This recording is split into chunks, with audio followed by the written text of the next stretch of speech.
Oh, hang on.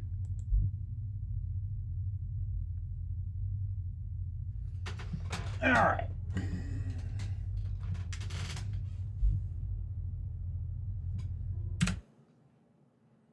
Let's move this. All right. Hi, Ms. Wicked Wolf.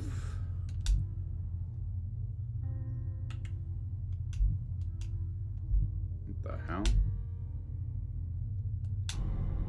What the hell just happened? Okay. Hang on.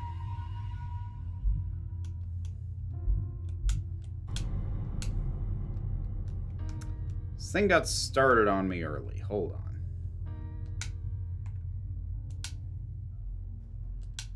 Here we go.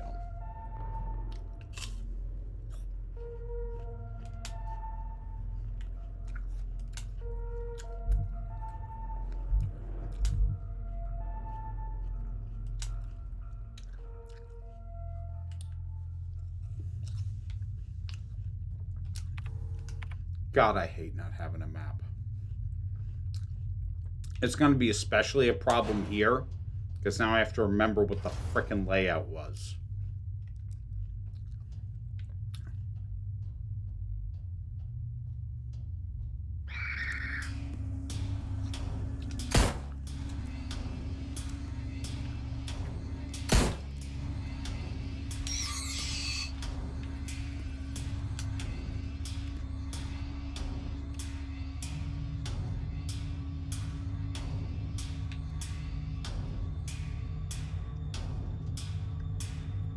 Hey, Starbush. I am eating an apple.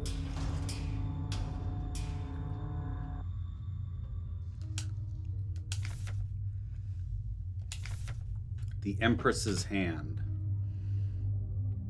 Empress on the first day she was crowned. On the longest day nothing was done. On the next day she was wed. On the last day she took her life. Okay.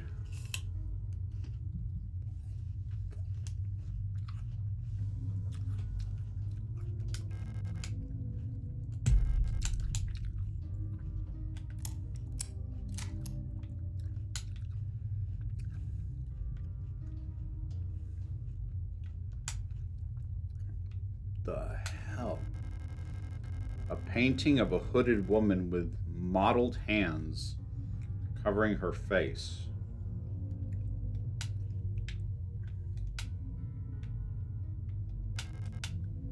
Select an item to use. I don't know. That maybe? Okay. It's gonna want something in its hand. I don't know what.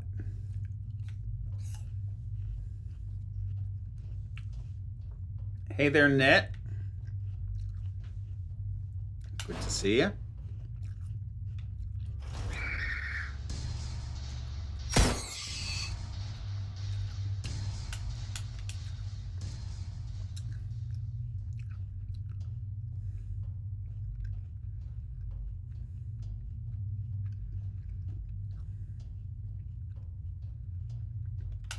Okay.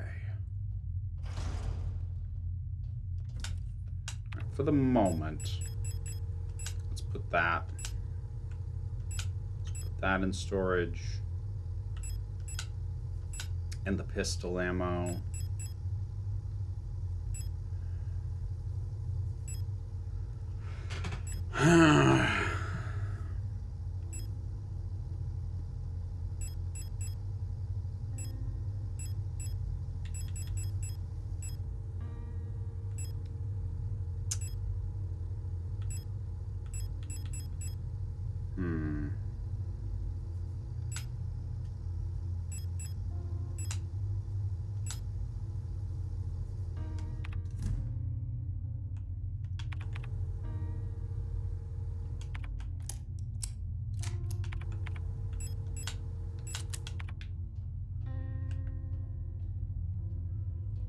All right, let's save.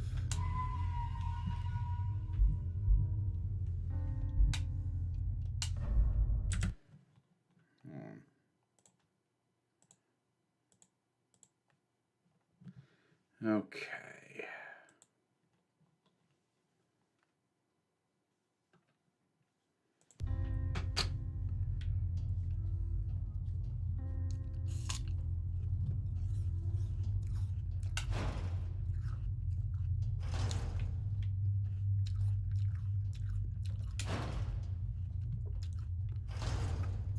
I don't want to jump down that thing.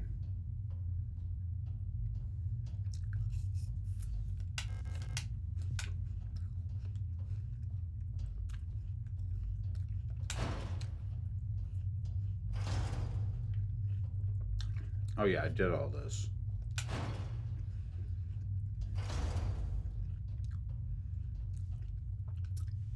A Channel Who Culture put out a video about if they had to cut one episode from each Doctor Who, one episode of each series of each Doctor Who for David Tennant's first season, they voted to remove The Wire. Oh, you mean Idiot's Lantern?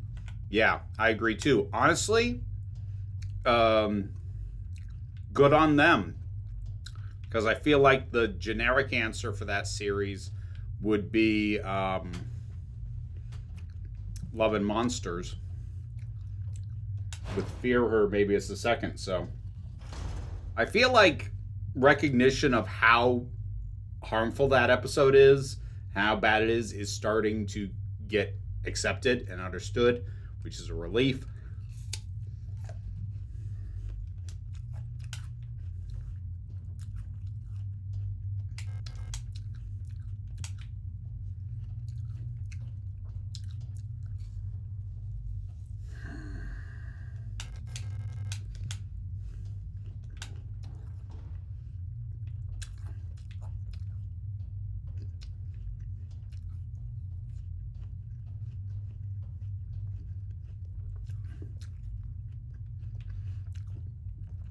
Yeah, and that's fine that those two were in contention. I would kind of be surprised if they weren't. But, like, I've brought this up both in talking about The Idiot's Lantern and also talking about why, the hell is it? Interstellar Song Contest is so terrible. Whoa! Ah, shit. Whoa, shit! God damn. Okay, hold on. Fuck. Okay, hold up. Hold up. Jesus. I was not prepared for that. Okay. Oh. Whew. Like, I consider it to be far worse when the show loses its moral compass than if it just does something cringy or poorly plotted or doesn't make sense. That's why I can and will readily acknowledge that Battle of Ranskorav Kolos is a terrible episode with possibly the most inept script where it's like, how was this even cleared to be filmed? But it's not morally abhorrent. It's just a mess. Hey, Jen. Okay.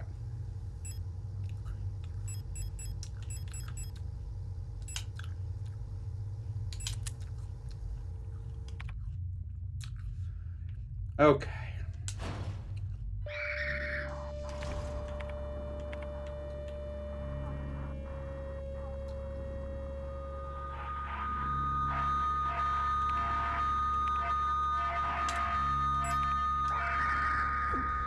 Fuckers, get away from me.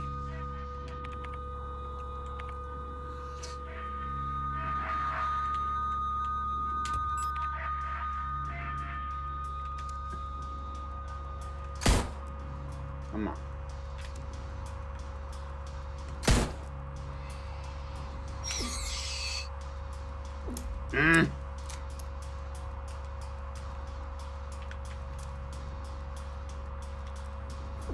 Ah, fuck.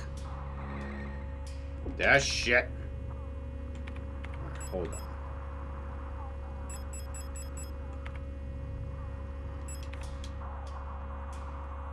Fuck.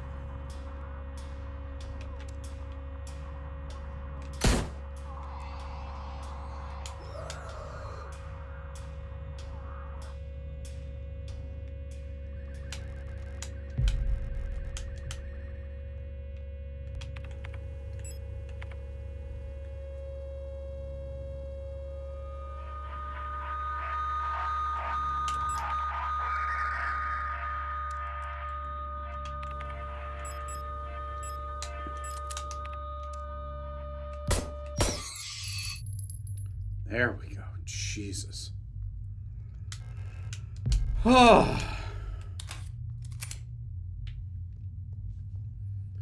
Okay.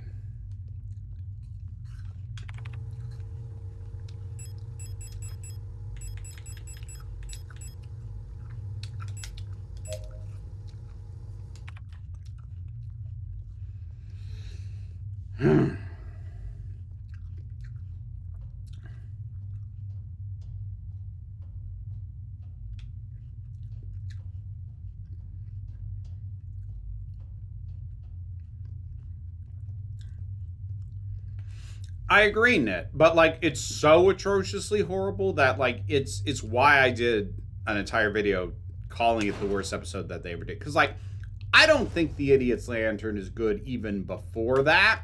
If grenade shells, Jesus, even well before that part, but oh, no space, really? Oh, hang on.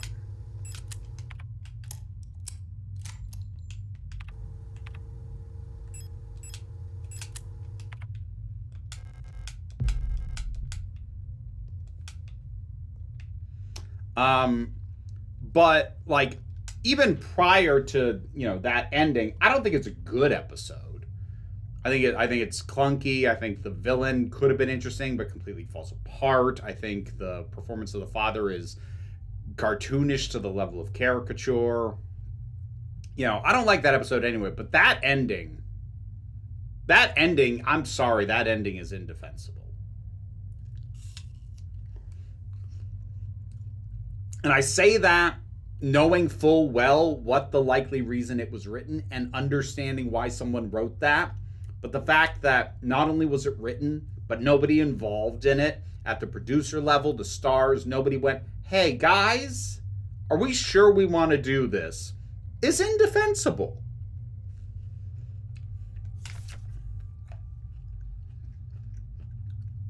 Alina's diary.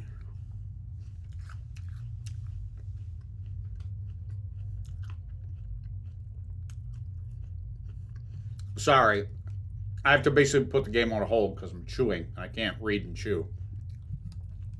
I could try, but I don't think you'd enjoy it.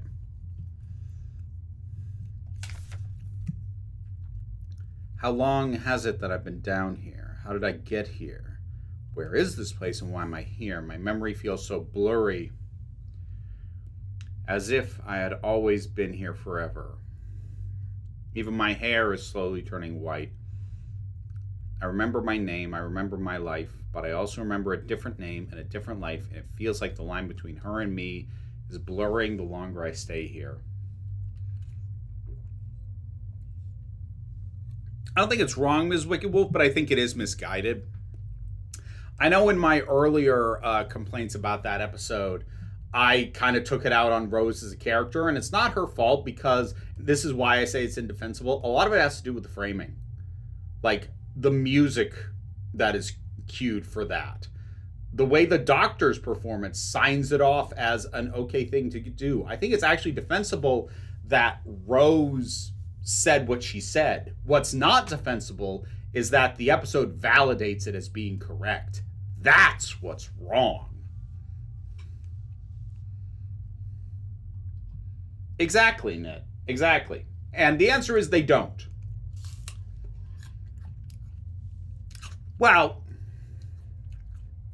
the answer is it is up to any given abuse victim, but that's the thing. Rose is pushing him in a direction, and what they absolutely shouldn't be given is benefit of the doubt. They better prove themselves that they are doing better, being better, trying at least. And that is literally impossible in that episode. I really can't go on forever about that episode because it's just so bad.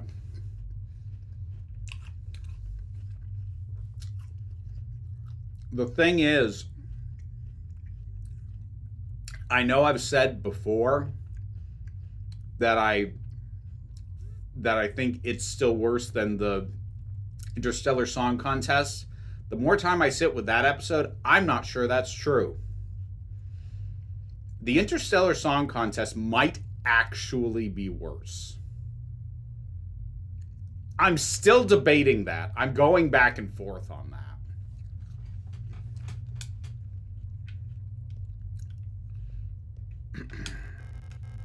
The painting is destroyed beyond recognition. The plaque on the frame says Metamorphosis. That's not foreboding at all.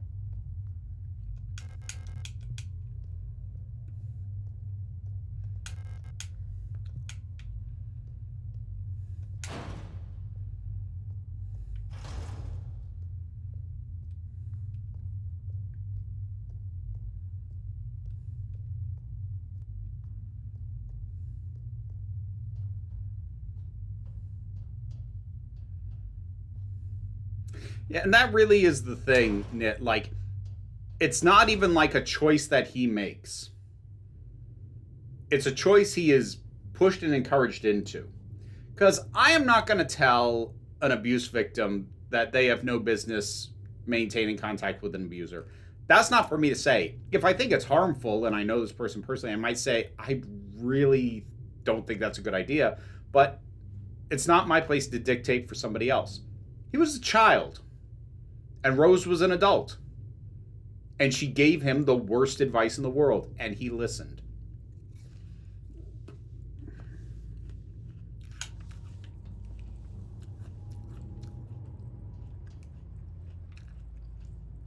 The hell is this? Oh, shit. Oh, shit. A fucking plate I've had forever. And it's back in my storage, naturally.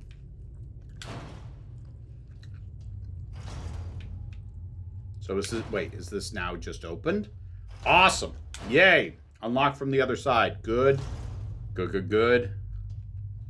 Trying to remember where the hell I am now. I hate not having a map, and I get why they did it. I get why it's atmospheric. I get why it fits with the tone of the game as it gets weirder. And the geography does not make sense. A map would be hard to make, but I have ADHD and my memory sucks, and so it kind of sucks for me to try and play. Okay. So let's do that. Let's grab. All right. Let's put a few things away first of all. Put that away. Put that away. I'm gonna hold on to the incense for now. Wait, did I put the pistol away? Don't put the pistol away. Where is eternity? There you are.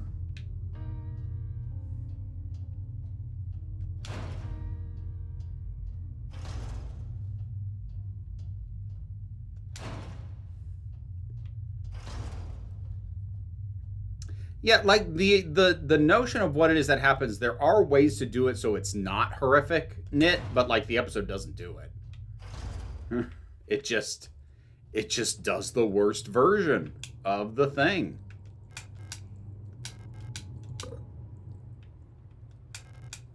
Okay, so I've got more of these to find now.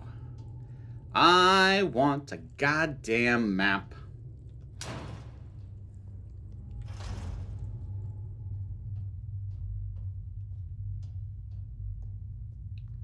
Like, I never had that kind of toxic relationship with my father in specific, but there were people in my life, especially when I was around that age, that, like, someone tried to tell me, You know, you need to. Here's the thing. Here's the thing, Starbush. Here's what's something worth remembering. She doesn't just say forgive him. She says save him. I mean, like slightly roundabout, but that is the gist of her statement. If someone told me it's my responsibility to help the people who made my childhood hell, it's my responsibility to help them be better, I would punch that person in the goddamn teeth. Like, that is so fucked up.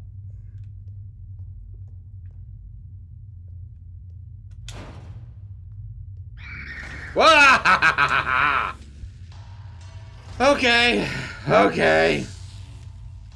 All right. God, the game still gets me sometimes. Like, I get used to wandering into the dark and then hearing it, and then there'll be times that I just open the door and it's immediate. I'm like, God damn it. Freaking game. Okay.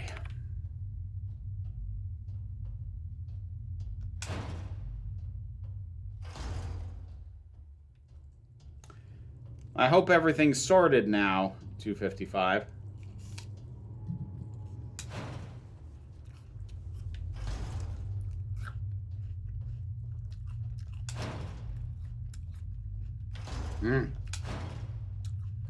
Damn it.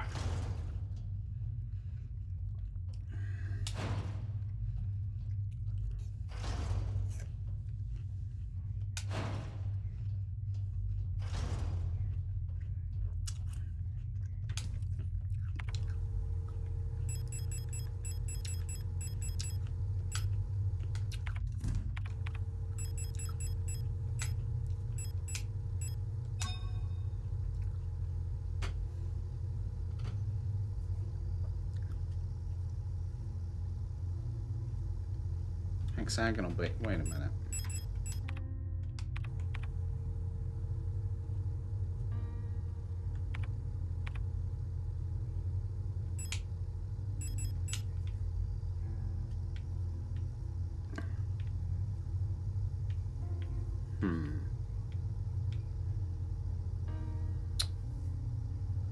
Feel like that definitely means something. I just don't know what.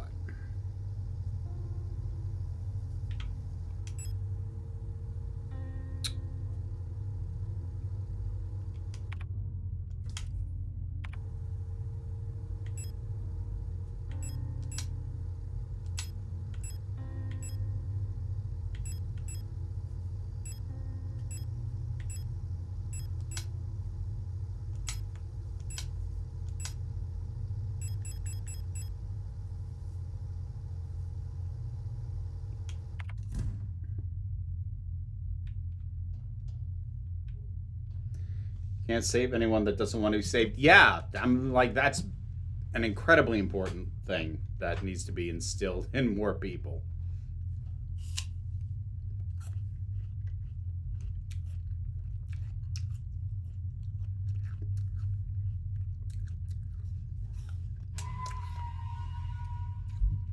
Like, bit of a tangent.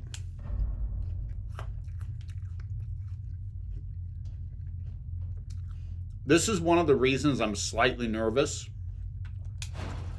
for future seasons of Hazbin Hotel, because you've had Charlie kind of draw her line in the sand that she thinks anybody can be redeemed, which philosophically that's fine, but like when they had Vox challenge her on that, and then they didn't kill Vox at the end of the season, I'm like, oh, great. So now they're going to put Vox on a redemption path. But here's the thing. I'm not saying they have to do this with Vox necessarily, but somewhere in that show, I need them, if they're going to stick by the idea that anyone can be redeemed, I need them to make clear and draw the line under if they are willing to try. Because you have to acknowledge some people will not. Some people don't want to be redeemed. Some people don't think they need to be redeemed. And if someone is not willing to do the work, you can't help them. Like that kind of needs to be a major point. Fuck. Can't remember how to get where I was now. God damn it. This is why I want a frickin' map. Damn it.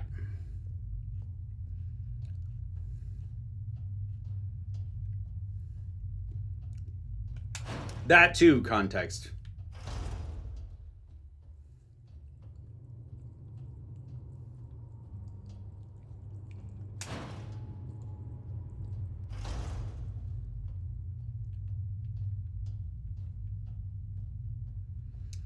Well, the thing is, Nit, like, and by the end of his run, the show was actually starting to interrogate this.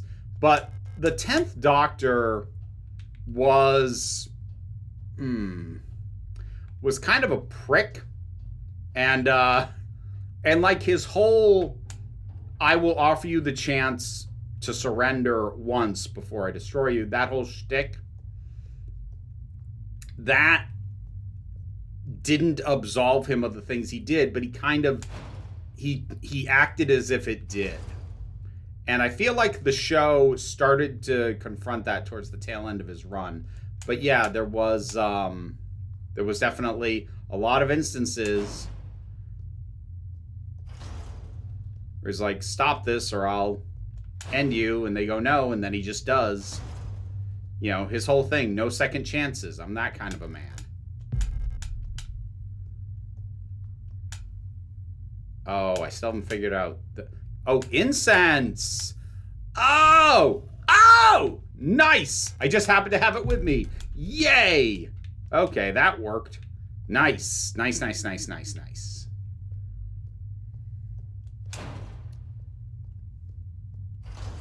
All right, context. I hope it's good coffee. All right. First room. Okay, that doesn't help.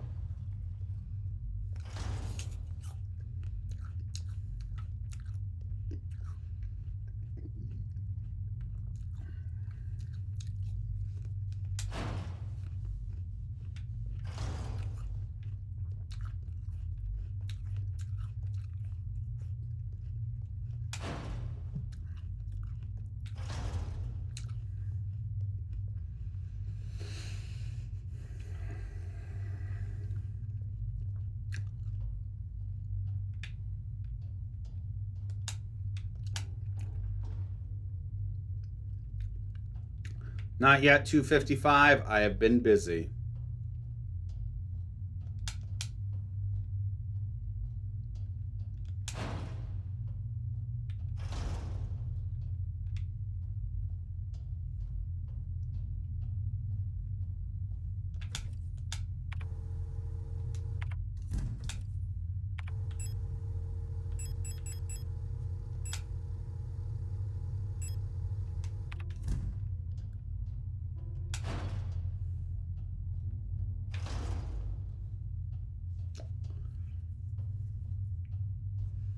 Where the hell was that damn room?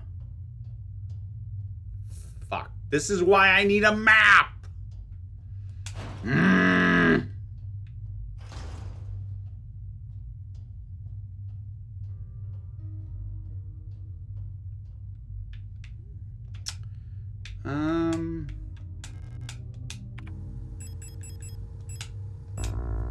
Alright. Just while I was here, figured I might as well try that.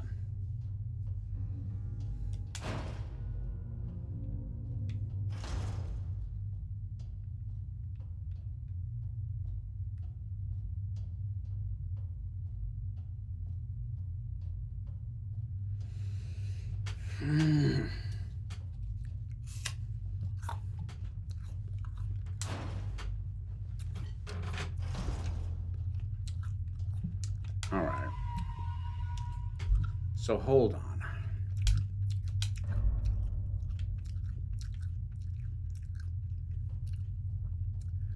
What the hell? Where the hell was that room? Fuck.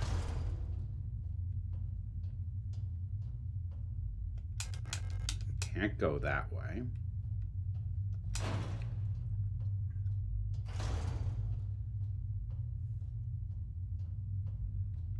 Can't go that way.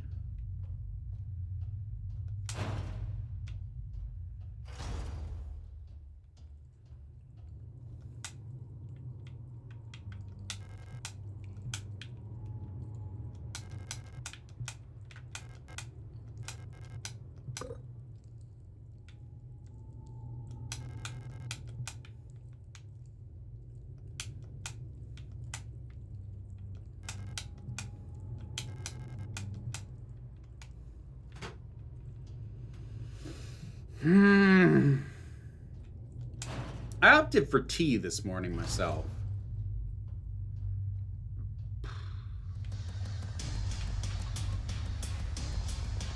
You know, I was about to say the enemies in this section haven't been getting up as much as some of the others. I was about to say it.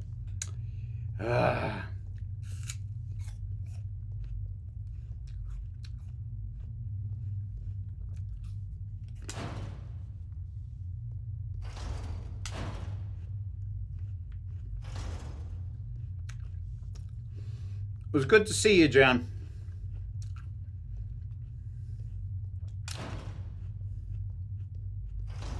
Here we go. Ah!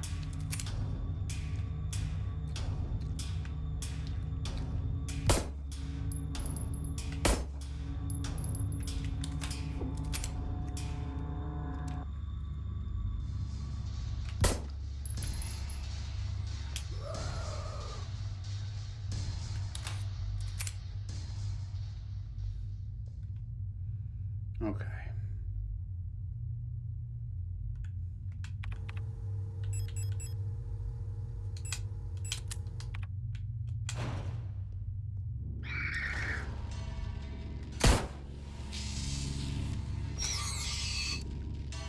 Oh, shit.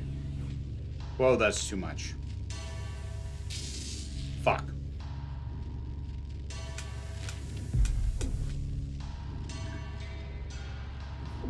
Ow.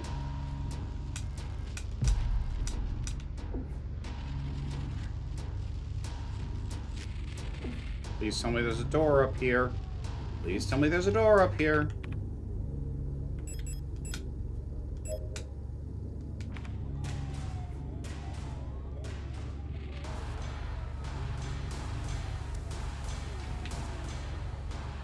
All right. Oh.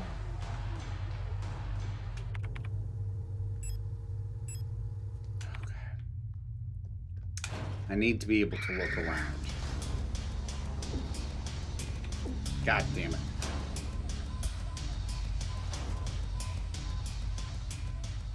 Fuck.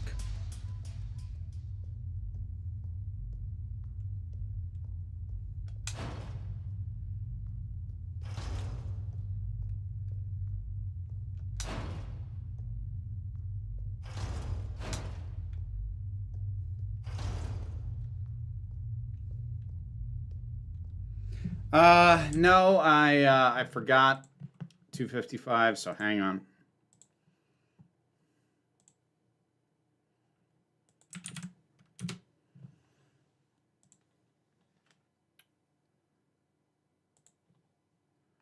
All right.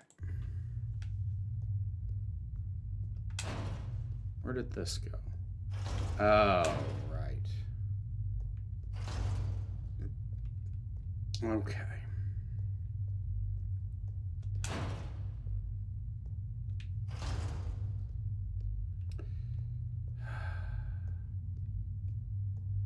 I feel like I should get the shotgun.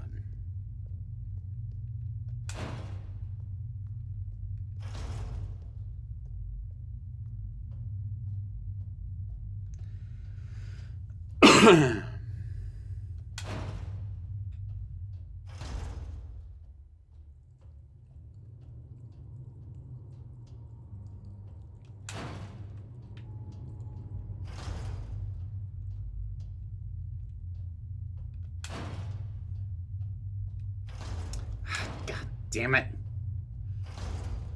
Just give me a fucking map.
those are for, yeah.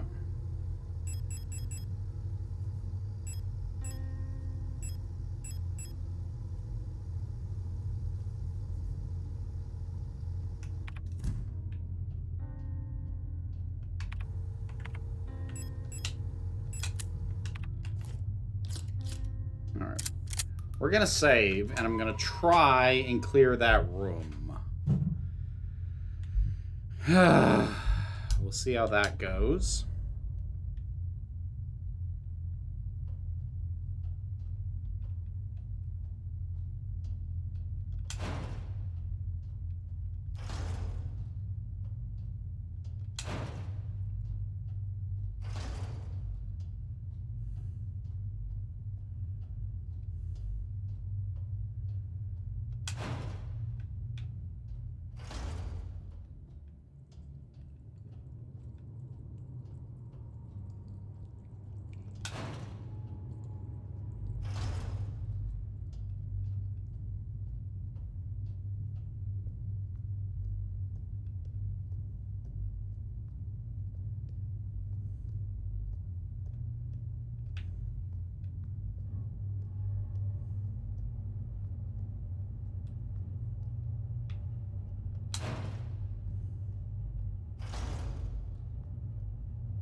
Glad to hear that, Starbush. I'll deal with your question in a little bit. 255, I want to see if I can clear this. Come on.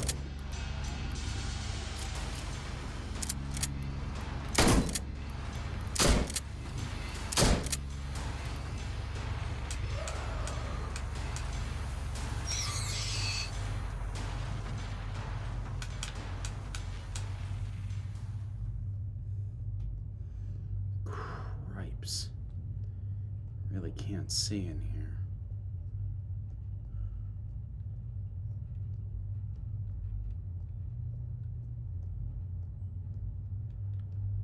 How much you want to bet there really was nothing to be gained by fully clearing this?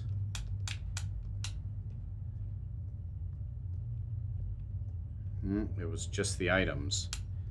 Which means I don't know what the game wants me to do. Do-do-do. Be-do-be-dee-do. Be-dee-do. Okay. So, 255. What are your thoughts on the ethics of working with the BBC at this point? Right before the stream, I saw something about Robin Ince and made me think about that. I don't know.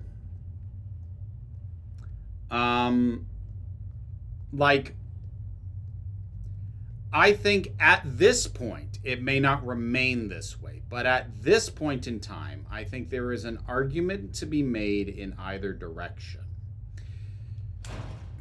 Because, so Robin Ince left because he was starting to get resistance and pushback to things that he was saying, not in BBC related stuff, but, outside of that, like trans people are human beings and they deserve rights. What a horrible thing to claim. Now, he made the personal decision that it was more important for him to be able to speak freely than remain in the position he was in. There is an argument to be made. Again, I'm going to underline the phrase, at this point in time. There is an argument to be made. Actually, you know what? Just occurred to me that since I didn't gain anything from that other than lose shotgun shells, this will mark the first time I have saved scum in this game. I think I'm allowed at least one as a treat. But anyway, there is an argument to be made at this point in time that there is still value at remaining within and trying to nudge the organization in a better direction. I think that is a valid thing to attempt to do. But I am going to say that and underline that and say that is my thoughts towards people who are already working there. And when I say working there, I'm not necessarily talking about, you know, actors who get a job in a BBC show. While the issues are starting to spill out from the newsroom to you know, to other areas as proven by Robin Ince, while that is starting to be a problem, I'm still not going to bemoan, at least at this point, you know, actors who participate in shows or writers in the drama end of things and whatnot. If I was in his position, I'd have kept saying whatever I wanted until they fired me. That's an option, and there's an argument to be made of the value in doing that as well, in refusing to comply and making them fire you. I don't think he was wrong to not choose that path, but that would have been valid also.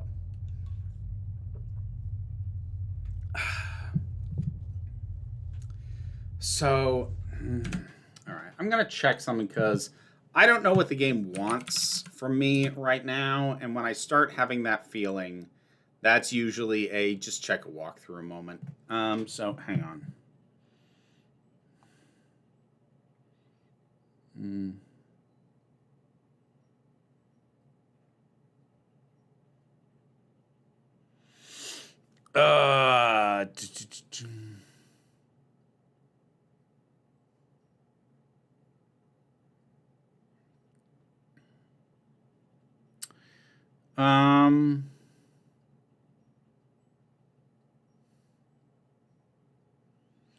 All right. Apparently, there was something I failed to notice in a previous room, and I don't remember which room that was. Fuck. Again, this is part of the problem of no map. Like the walkthrough is telling me go back to the what did it say? Go back to the rusted lock to unlock the door to pick up the wooden doll. Okay, I got the wooden doll. So I obviously already unlocked the rusted lock, but I don't remember which one that was. Give me a fucking map. Like, the sense of getting lost in this space is now no longer creepy. It is now annoying. As I try to remember where the fuck that was.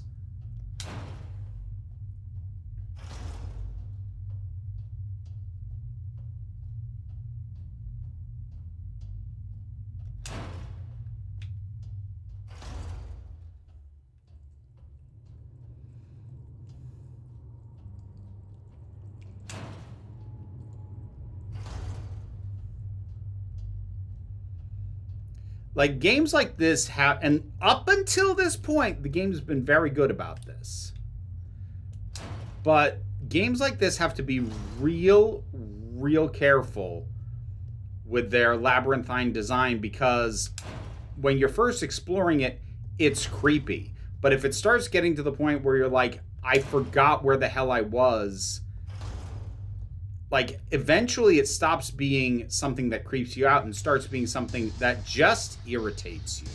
And it's not quite there yet, but it's getting there. Piss off.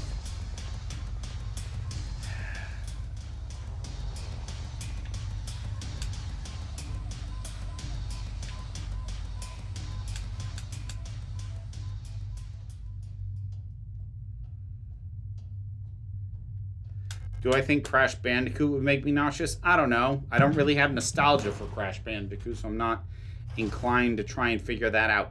Fuck. Where the hell was that other goddamn room? Fuck.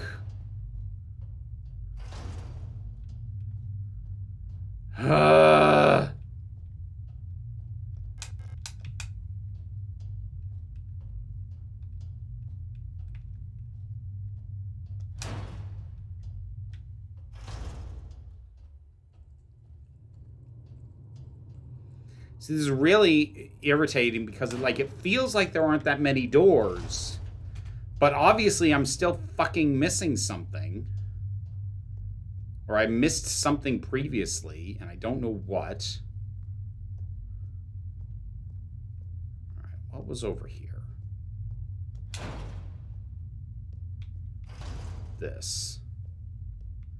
Yeah, I read that. This had the incense. I can't open that.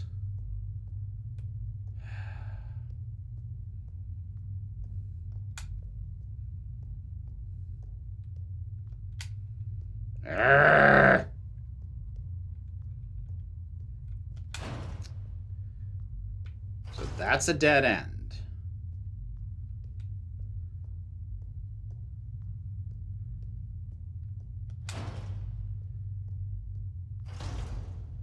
That was the room that had just the items that I already plundered and a bunch of things that it didn't benefit me to kill, so I don't want to go back in there.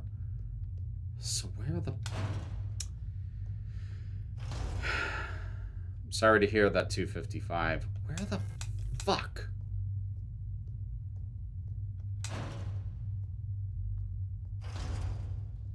No.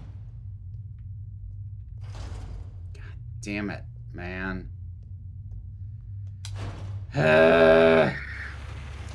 Oh, piss off.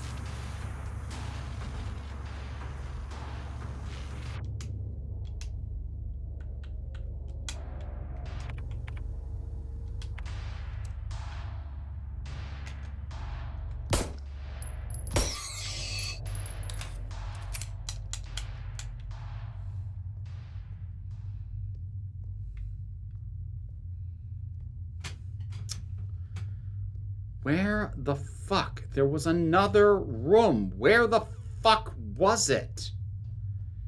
God damn this thing. Fuck.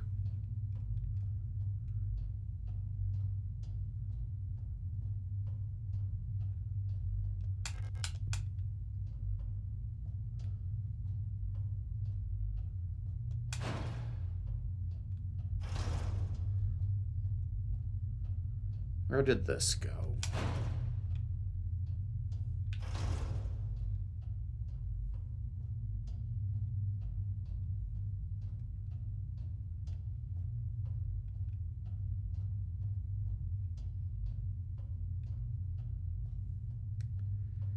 I'm glad to hear that, 255.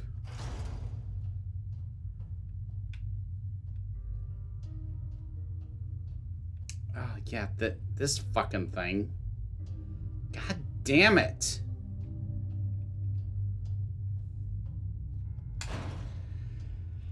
Ah! All right, hang on. I'm going to take a more thorough look at the walkthrough, see if I can sort this.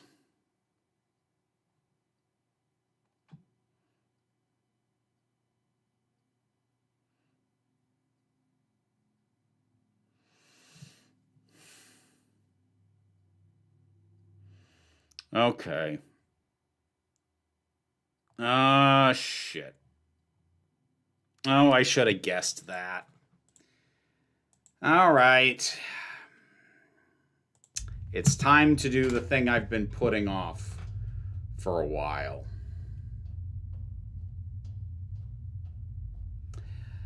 I need to drop down into the flesh pit. I had kind of memory hold it because I really don't want to jump down that thing. But I think it's time. I think I have to. All right.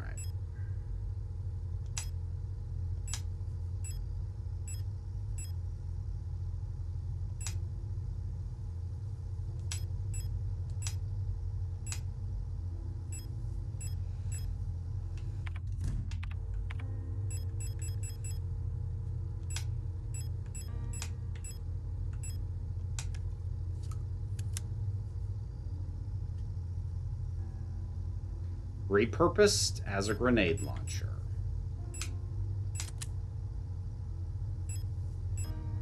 Okay. So I need to put flare shells there.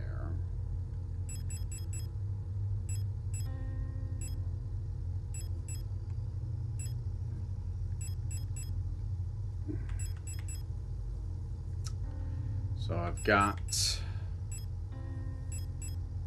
revolver, shotgun, and flare gun repurposed for grenades.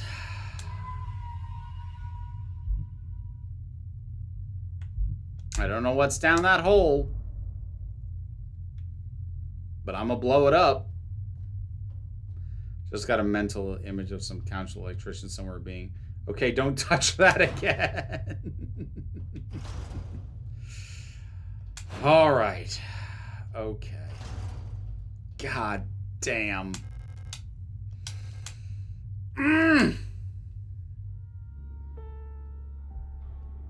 The hell is that? Ah! What the fuck is that?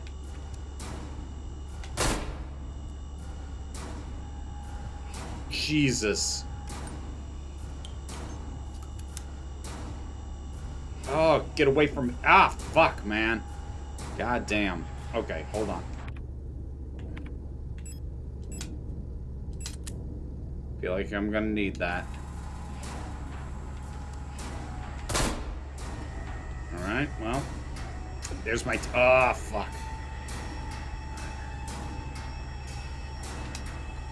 Ah!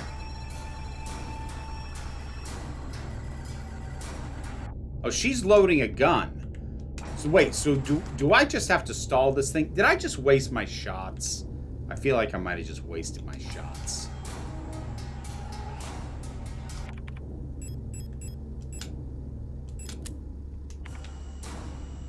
Ah!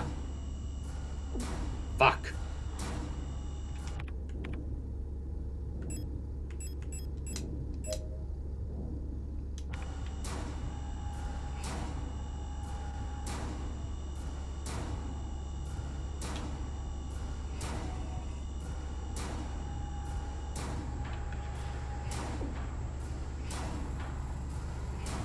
Alright, she's trying to do... Oh.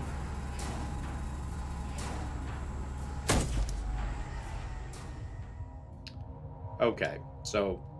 Alright, we gotta back up, because I just wasted my grenade shots on this thing. Oh.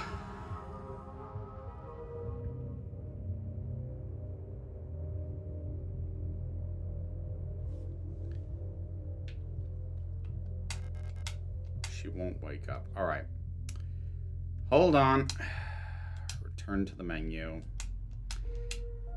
Because I don't like that I just wasted 2 grenades that I don't know when I'll get them again on that when I didn't need to. That's like, here's the thing. It is slightly more valid for a game like this to do that to you because things being unfair and fucking with you is part of the point. I still find it cheap, though. I find it a cheap way to...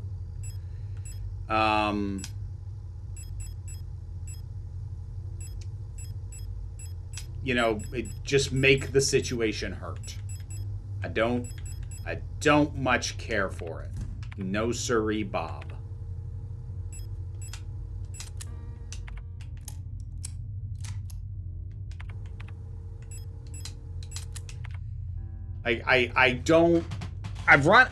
I'm struggling to think of another game off the top of my head, but I know I've run into games where, like, they put you in front of something that's huge and terrifying, and then I have unloaded massive amounts of, like, valuable resources into it, only to learn that it's either an A, supposed to lose fight, or B, something that I can't hurt at all and is effectively a prolonged cinematic of some kind, or one was about to kick off. So, while I do get that it's kind of a light puzzle to notice that this other person is trying to load a gun, that still wouldn't be my first guess that means don't bother trying to shoot this thing at all. Just because I also have guns. Why does her gun work and mine does not? I mean, I guess in theory it's just a better gun, but like I had a cobbled together hand grenade that I shot off at this thing, and it did nothing. That just feels like jerking me around. I remember, I'm just thinking of a phrase that Yahtzee Croshaw has used. Not a lot. I think he only used it the once. But he's like, there is a hypothetical line called the Tropic of Fuckabout. And it is the point at which something goes from being a stimulating challenge or invigorating situation and just starts fucking the player about. And I would say that this situation where because I thought I had to fight it, on my first go I wasted grenade shells on it, I'd say that's on the wrong side of the Tropic of Fuckabout.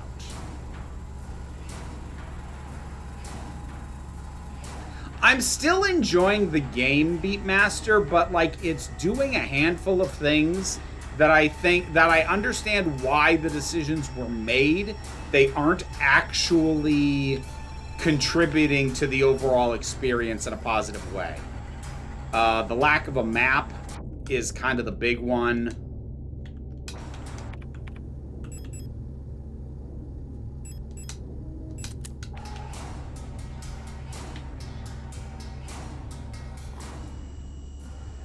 Yeah, the loss of the map was something I put up with initially because I noted this last stream. Initially, it had me in a very linear situation where, okay, I'll accept that you took my map away because there's really only one way forward anyways, even though it looks like there's more. Will you load your fucking gun already?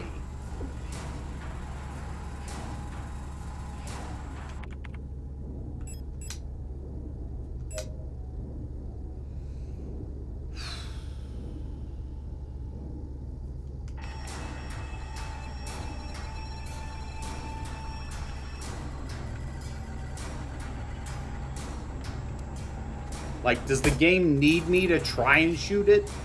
And that, whoa, what the fuck? Oh, wait. So I do have to damage it. Oh, for fuck's sake. All right. Never fucking mind.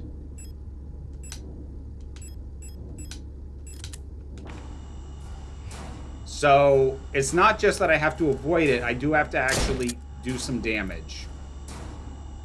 Ah, get away from me.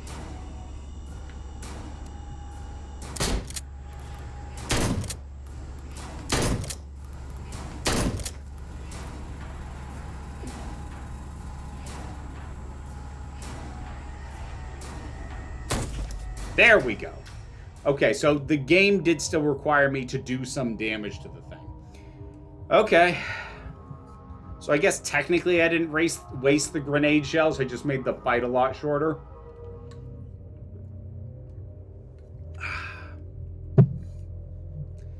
Okay.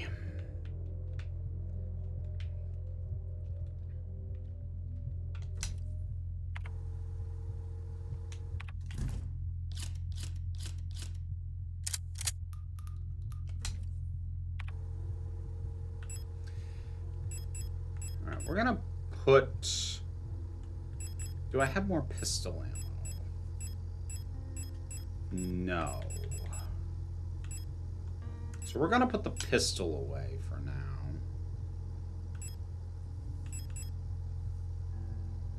Gonna keep the auto injectors handy.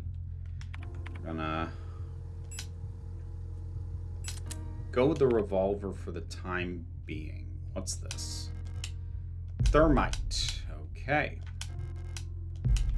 Oh, there's some more pistol ammo. Okay, wait, hold on. How much does that give me? Thermite, pistol ammo. So, hold on.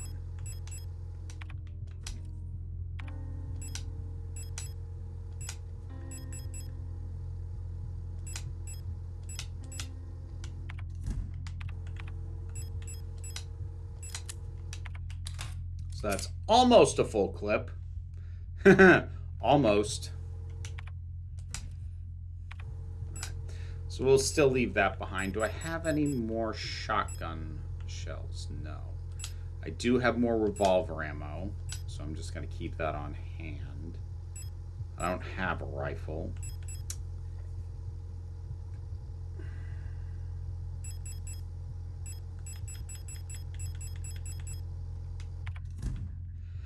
Okay. Let's... Excuse me. Let's save.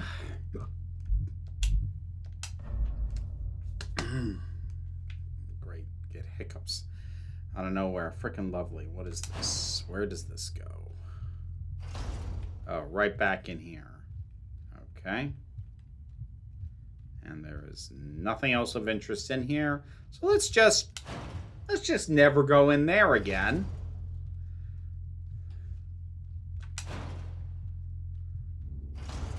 Oh, shit.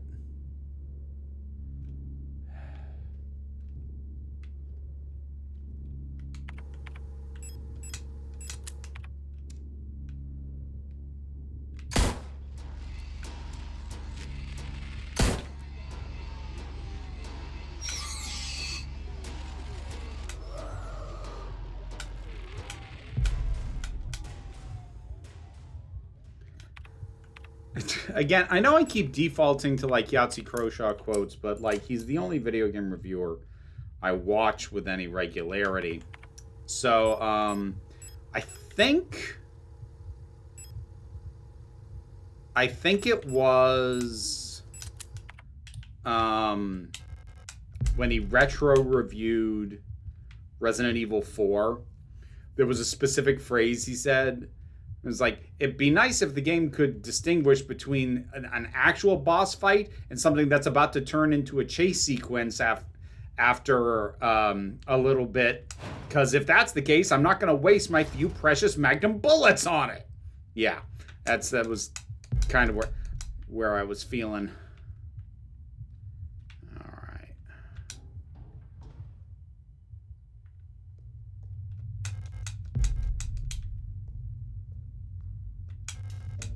Unlocked the door. I was gonna say, this is gonna be one of the things that was locked from the other side. Okay. Cool, cool, cool, cool. Alright.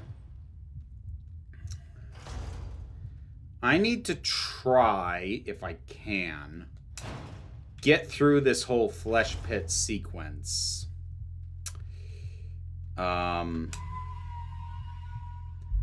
If only so I don't have to try and remember how to navigate it later. Because I think being in here and exploring it for the first time is going to be my best shot. Which one was that? I wrote these down. Which one was that? That one. So...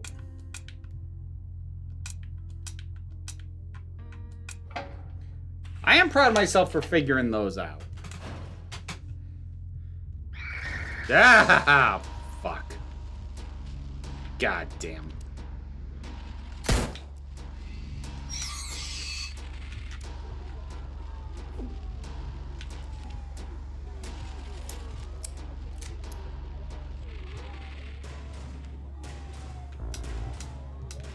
Oh.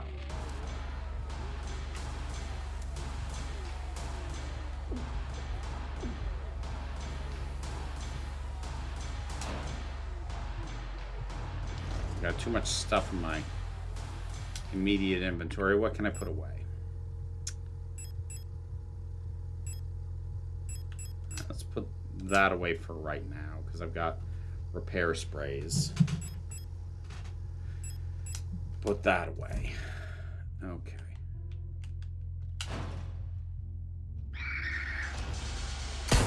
God damn it. Why'd you aim away all of a sudden? Why did that happen?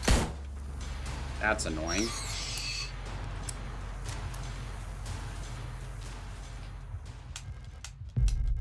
Pistol.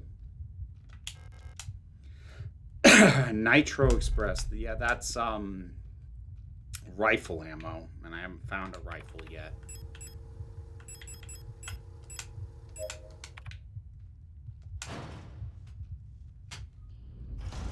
The fuck is that? Oh, hello. Okay, I'm out of inventory. And this is another thing. The inventory and I've set it to the easier setting for the inventory management. That's wearing on me now too, because literally making me go 2 rooms back to drop stuff off because I'm out of space, like, that's not contributing to the challenge. It's not contributing to the atmosphere. It is just fucking me about.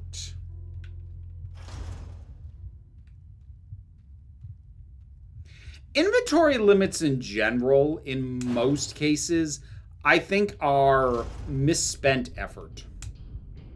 Because, like, the fuck? Oh, wait a minute. I wonder. Okay. Okay. I bet I know.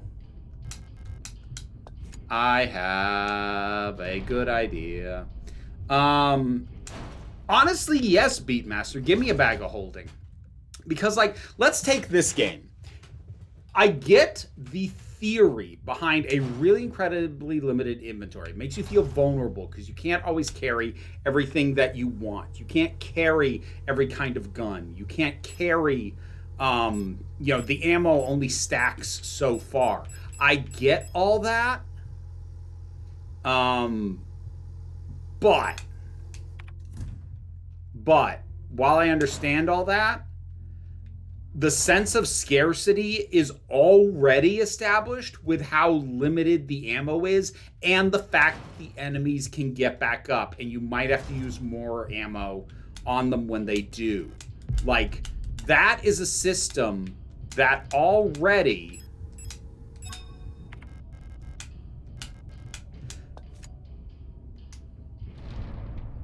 okay, there must be another piece of the doll because it's not quite heavy enough. Okay.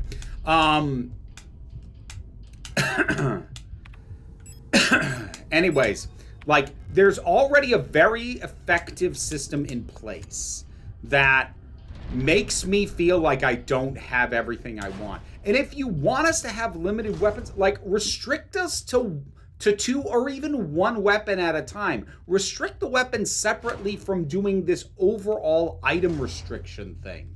Because it's not challenge, it's just annoying. Because I know that's the defense that some people will make, that it's part of the challenge. And even if it is intended to be, running out of inventory space isn't really a challenge in most instances. And I would say that survival games or survival horror have the best justification for it. But in this specific instance, the ammo distribution is doing a far, far, far better job of making me feel like I don't have enough resources than the limited ammo nonsense. What is this? Regent's ring. Got, what, 3 rings now? You know what's the thing Yancy once said that I don't know if I agree with or not? There's no such thing as ironic sexualization because someone somewhere is being turned on by it.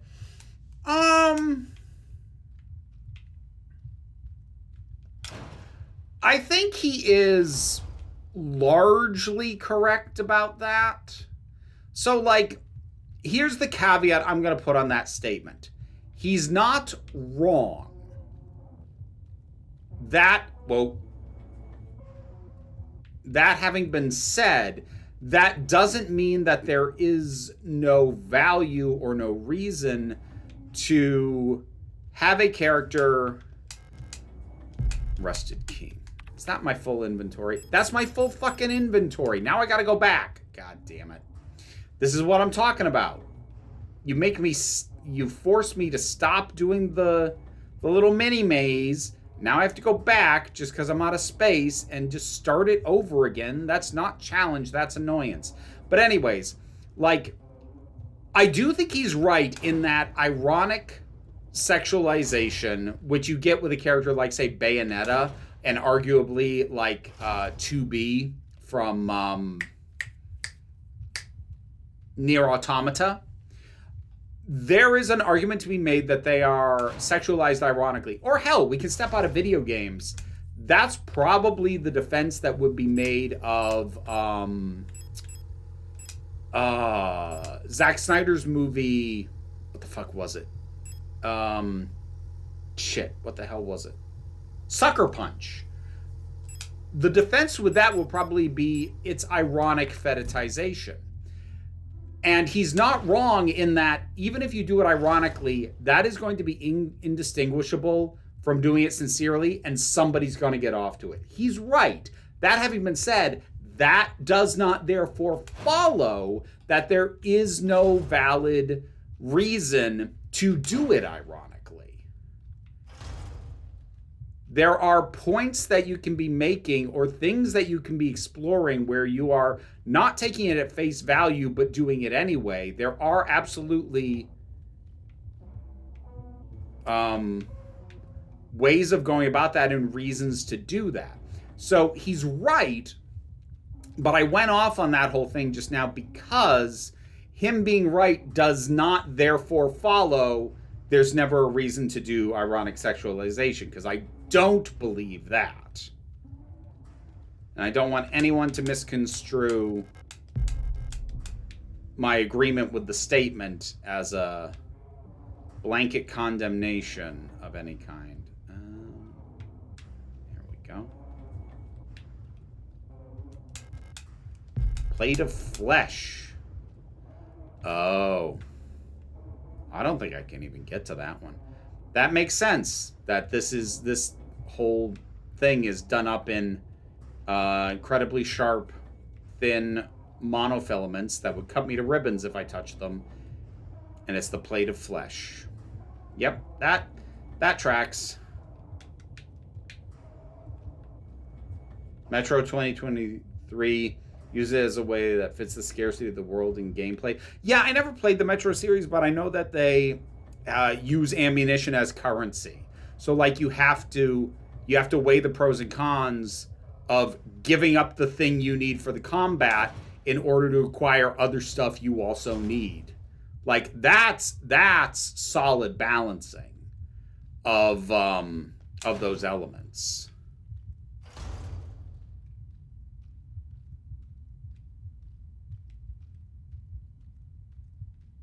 Looks like the same goes for ironic fascism. Think Starship Troopers and some demo that looks at it very differently. I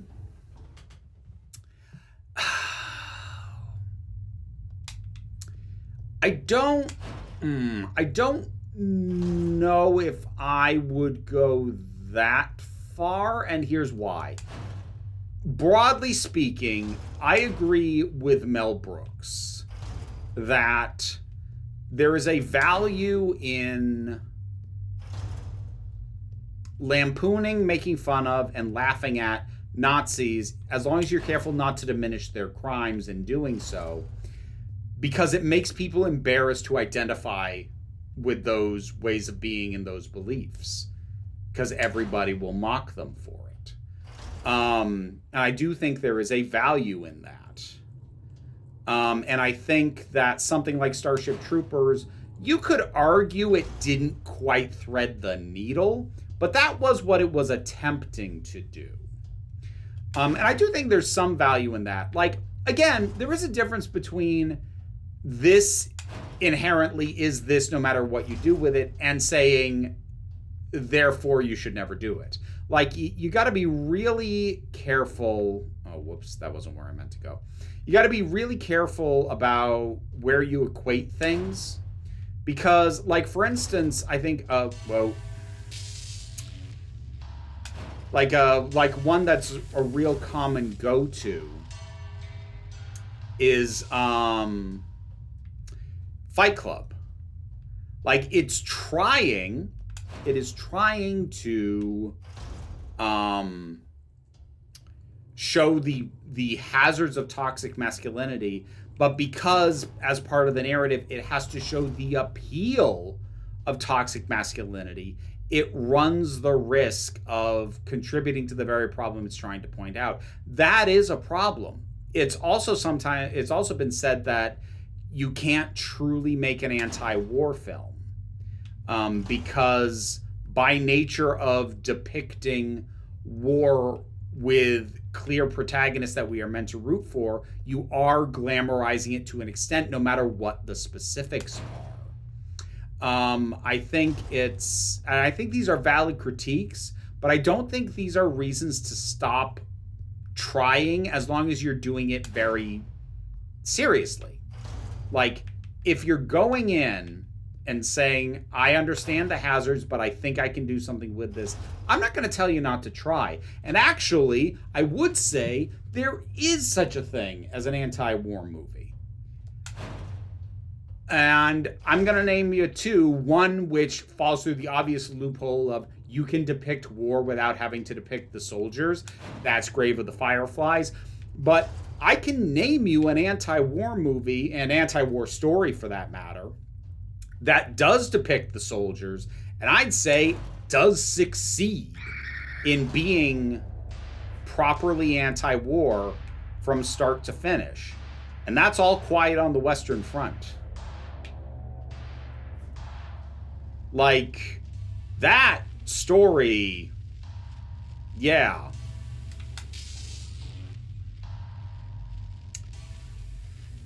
That story is not messing around.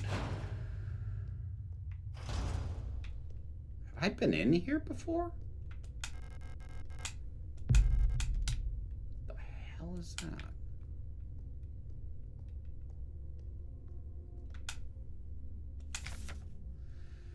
The Dreamer. A prison from which the only escape is death. Deep below, the dreamer floats in the sea of flesh. Yep, dealt with that. The red eye birthing a new world from their dream for eternity, and each time the dreamer turns over in their sleep, the world turns over too until only flesh remains. Oh, no, that's implying something way more than what I thought. Okay. And that is also deeply unsettling. I don't disagree on any level, just saying that there will always be a certain group of people who don't get the subtext. And that is true. But for lack of a more polite way to put it, just because you can't idiot-proof a story doesn't mean you shouldn't tell it.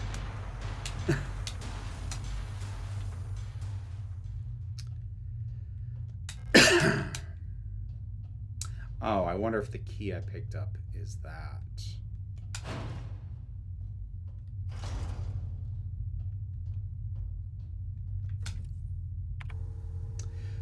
Grave of the Fireflies is not an anti-war movie, at least according to Isao Takahata. I'm aware. I've read what he said about it, and he's wrong. He's wrong. And yes, an artist can be wrong about their own work. I've seen what he said about what the intended message of the Grave of the Fireflies is and what he claims it isn't, and he's wrong. Regardless of what he meant to make, he made an anti-war movie. Like, that's what he made. If that's not what he meant to make, fine, fair enough, but he did.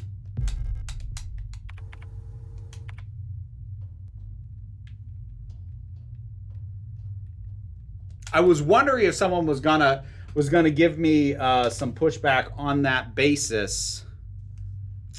Oh, this one. Because I did know that about him and his feelings about the reception to that movie. But again, it kind of speaks to death of the author, regardless of what he meant to make. I've seen the movie he made. And it is absolutely an anti-war movie. Oh, Jesus.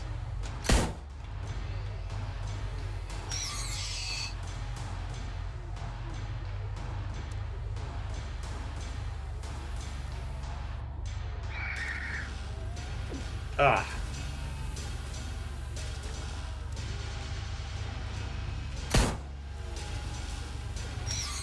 Ah, shit.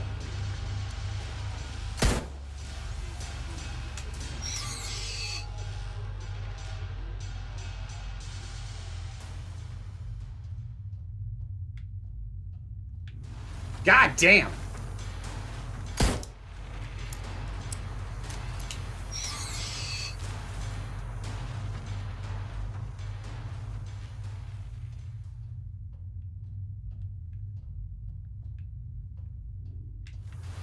God.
Okay. Whew.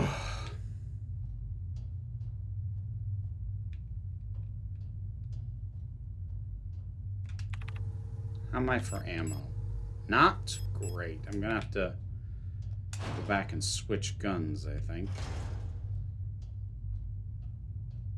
Thought death of the author was the thing you get to do so you don't feel guilty about giving money to a bigot. Yeah, I know you're being sarcastic. You didn't even have to put the sarcasm note on there. You're like, yeah, I get it.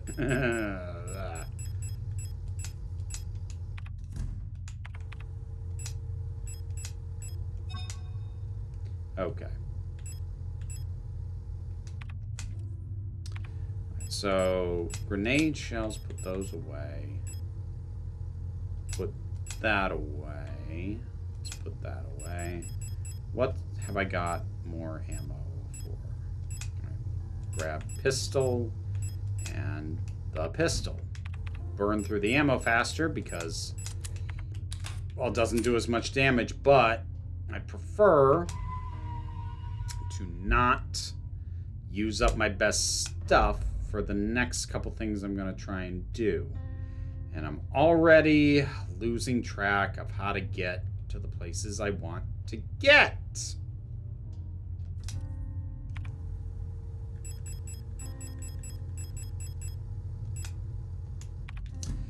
Don't know what these rings are for. Alright, so where the hell was the, like, pillar thing? Where was that? There it is. All right.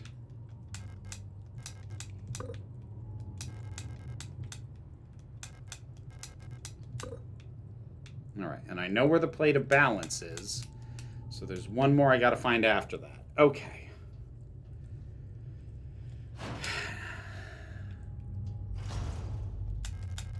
And down we go.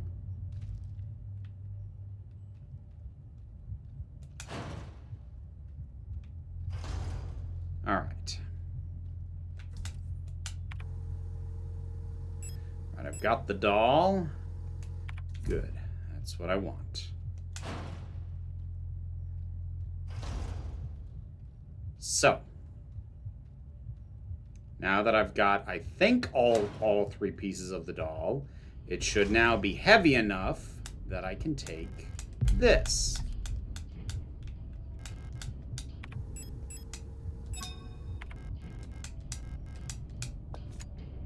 Yep, there we go. There we go, baby. All right, That leaves me, I mean, I've got to put this one in the pillar, in the room with the pillar, but that just leaves me one more thing to find. Oh, wait a minute. Can I take that rifle?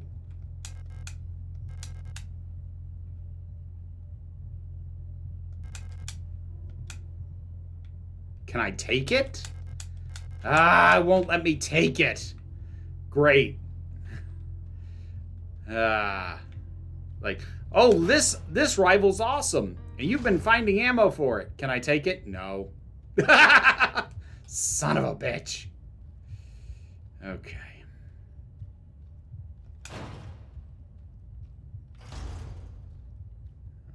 What's... Did I go this way? No, I can't go that way. Locked effective. I went this way. What was this way? Oh, this. I did this. So...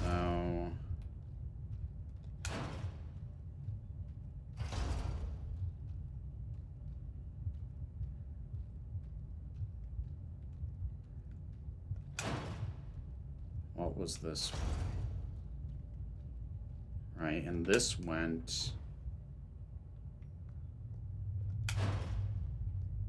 here.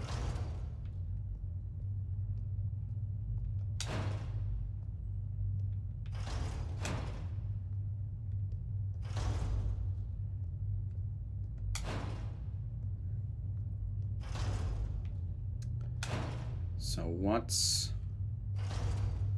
left? Where have I not been?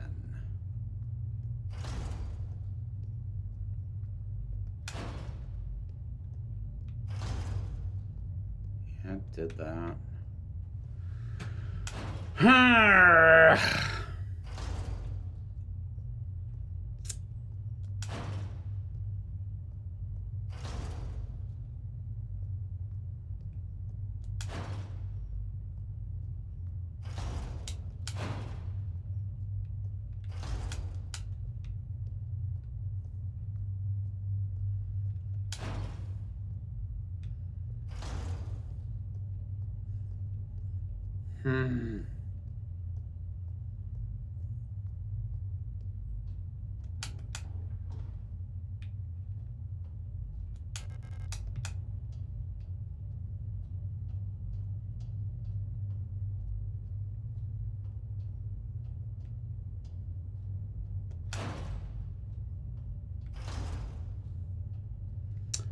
Oh, hello.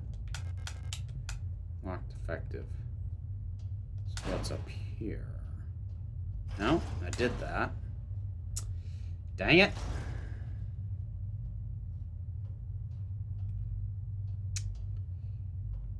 Okay. Okay. With a half hour to go and really wanting to be done with this section, I'm going to check a walkthrough. Yep, did that.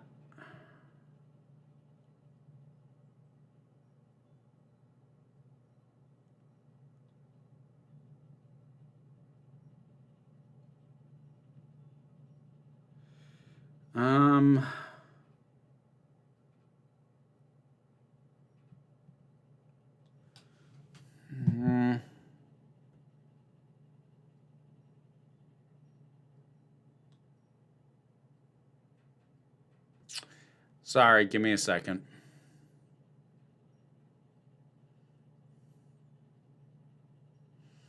Yeah, I found that.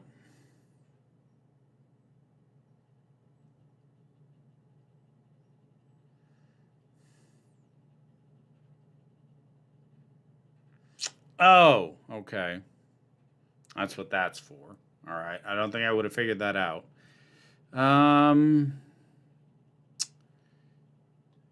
Yeah, I got that. I did that. I did that. I did that.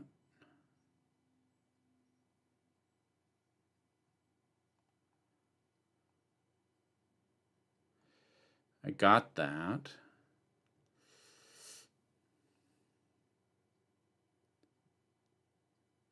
Yeah. Oh! Oh! Okay. All right. Yep. I might have figured that out eventually. Maybe. But, that makes sense. That makes sense now. Okay. Let's put that back for now.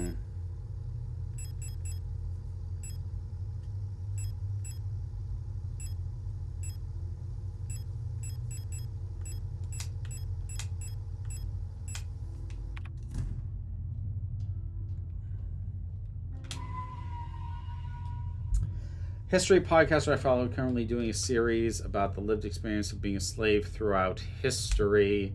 In the Q&A, someone asked him why he was tackling such a serious subject. He said he is worried he won't be able to do it justice, but at the end of the day, he wants to talk about serious subjects. He then added, I could really easily make a show. Could easily make a show Roman statue Twitter avatar. Oh, okay. I would like that, but that's not what I want to. Okay, to make a show about Roman statues, Twitter avatars would like that, but that's not what I do, which made me respect him, which made my respect for him go up tenfold. Yep. That makes sense. No, B-Master, it's not switching out the discs. I need to find that frickin' shrine again that had the hand, because the rings go on it. I'm trying to remember where the fuck that was and how to get to it.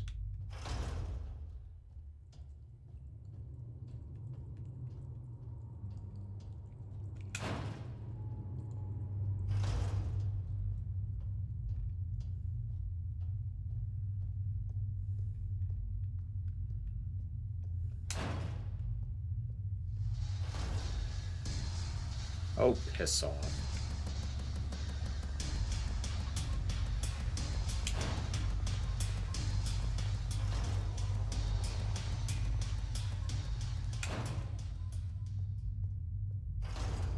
No, that wasn't it. Where the fuck was that? 3 rings, apparently, but... God damn it. God, fuck. I hate this part.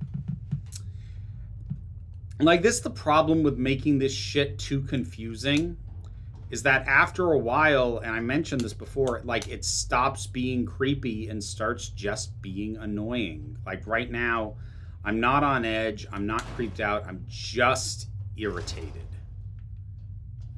Did that. That's not it. Where does this go? That's not it. The fuck was that? Was it this one? Where does this go?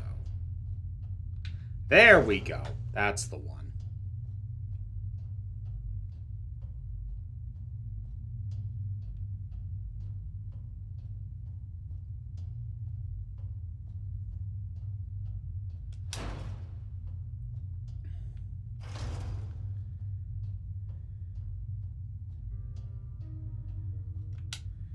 Okay.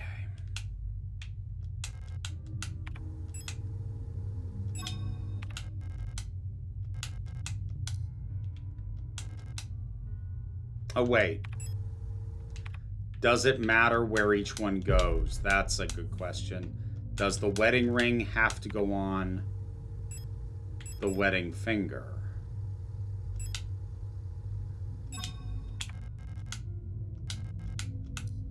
Alright, it probably matters where I put these. Hold on. Is the pinky an option? Yeah.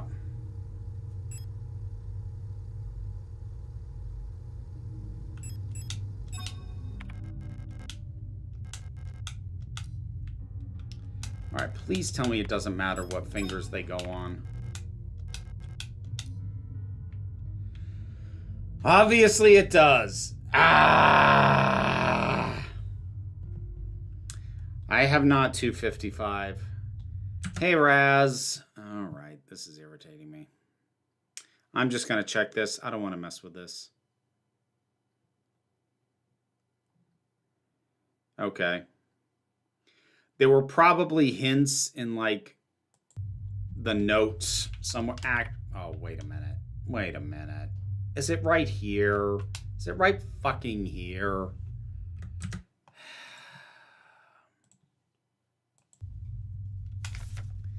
The Empress's hand. On the... Oh. On the 5th day, she was crowned. On the longest day, nothing was done. On the next day, she was wed. On the last day, she took her life. Okay. All right. All right. All right. Come here.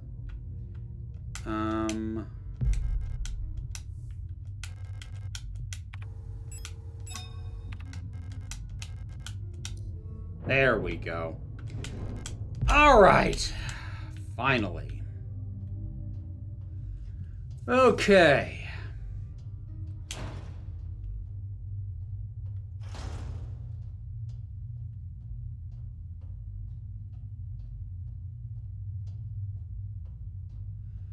Surprised those ones never got back up. I've expected it every time I've come back through here, and they never did.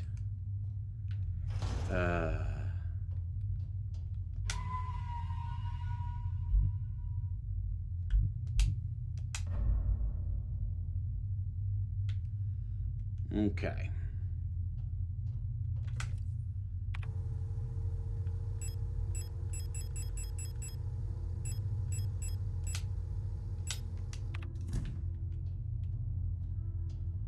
See, the thing is, like, I didn't think much of the note before because, like, it's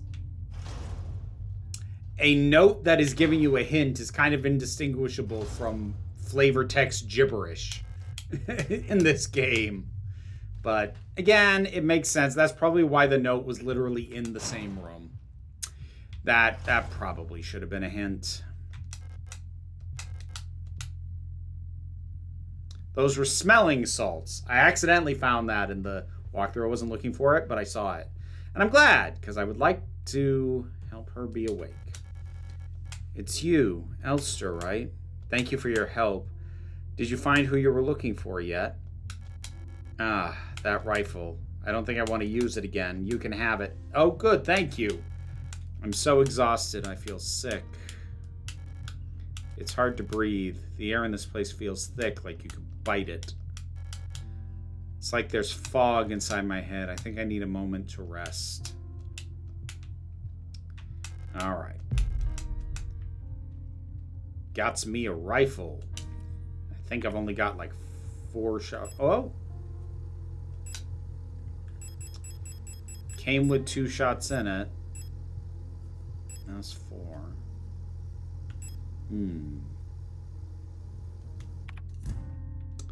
All right. Well, I gotta get back up. Nope, that's not the way I want to go.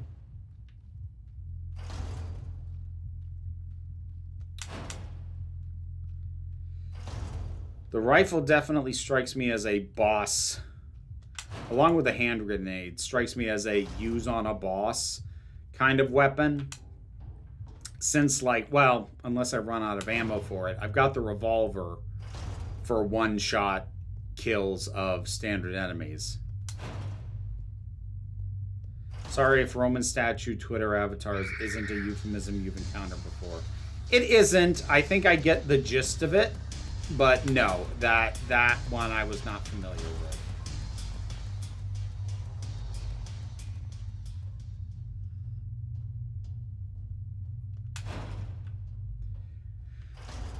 Okay.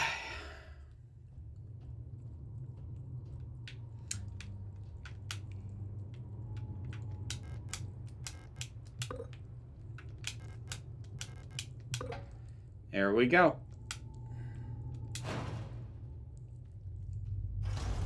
Oh, what the fuck is this? Oh, shit! This was where I came down, like, way near the start of the game. Oh, shit. Is that Adler? Son of a bitch. Oh, dang. She got you good. It's impossible to move on. I've been here so many times, but I have never returned. The commander never spoke about what she saw out there. I'm sure whatever it was what made her fall sick. Something about her changed when she returned. She was no longer our beloved leader, Falca. What waits beyond the threshold, it doesn't matter.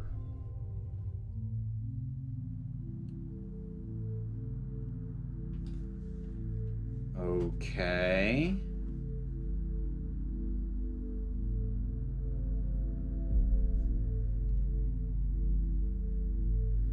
Beyond the gate, emptiness.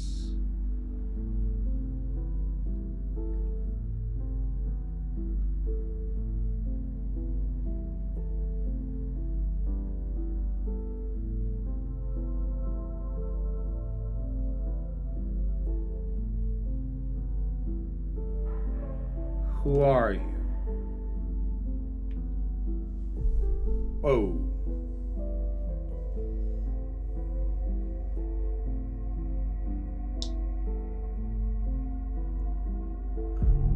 Whoa. Oh, shit.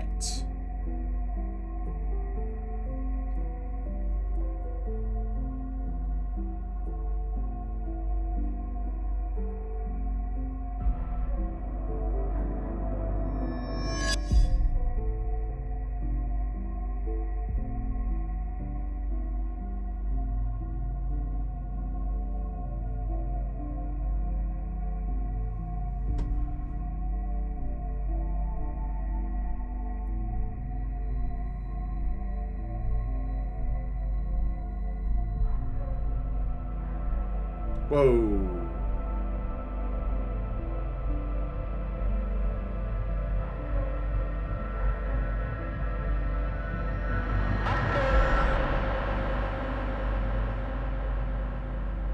Be not afraid? The fuck?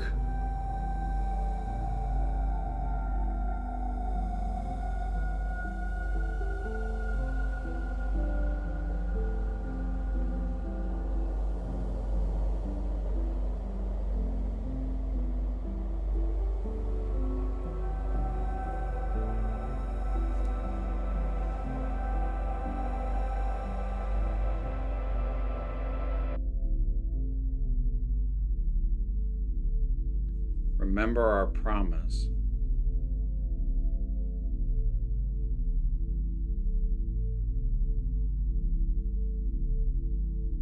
Wake up.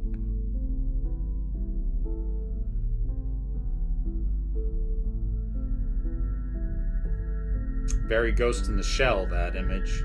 Not the flashing part, but the choreography. That's just straight out of Ghost in the Shell. That just was Ghost in the Shell right there.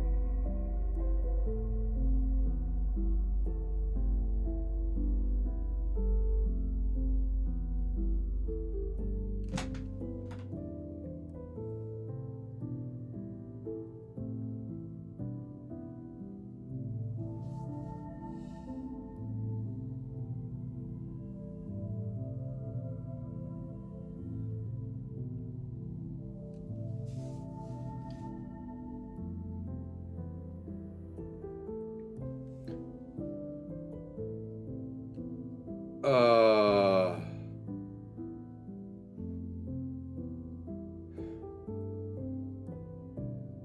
Shit.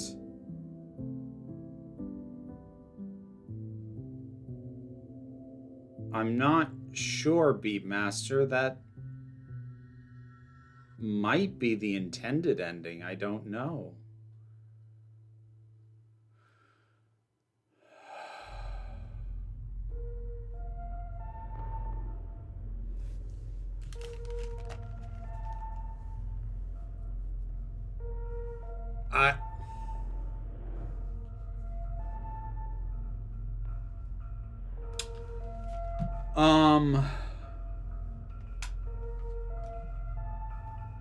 I guess that's a fair question. Whoa. Begin. What do you mean begin? Why isn't continue an option? Where are my saves?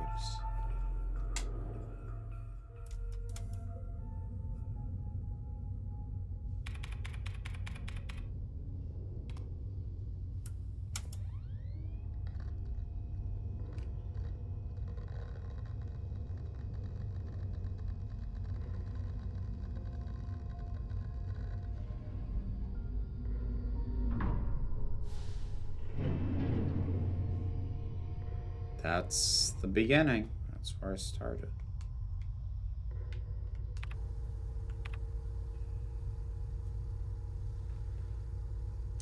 Give me a second.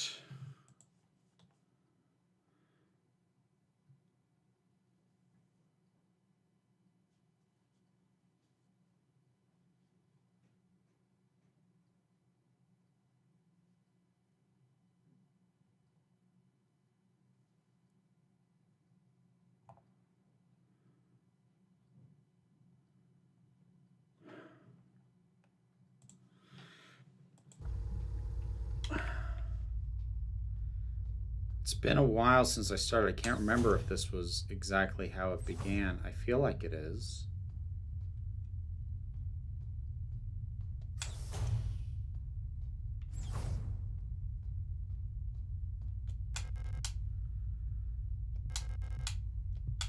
I don't need to fix this right now.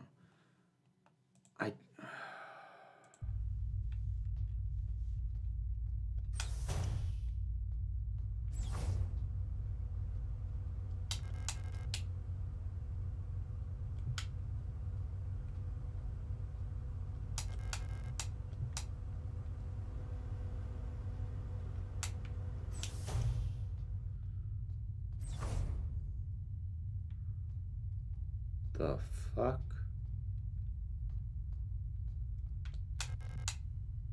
Stern observation window. Nothing to. Oh shit, that's not the same.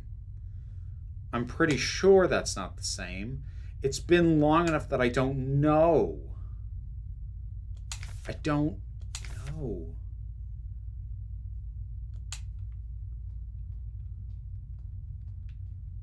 Hey, context.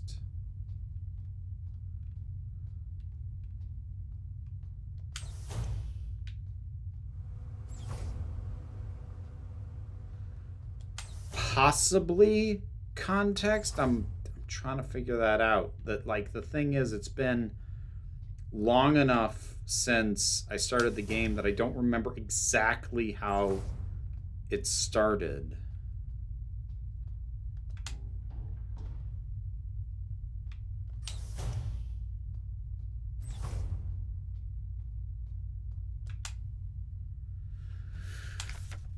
Routine inspection checklist. Oh, this is definitely new. This is definitely new. Inspect mainframe access terminal. Inspect flight controls report.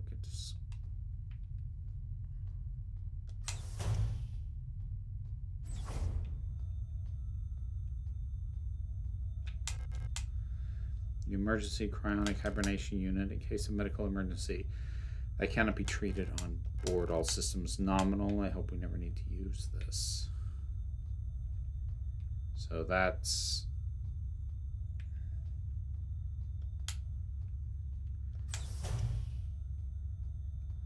So wait, is that going to be checked off now that I inspected that? Yes. Okay. Okay.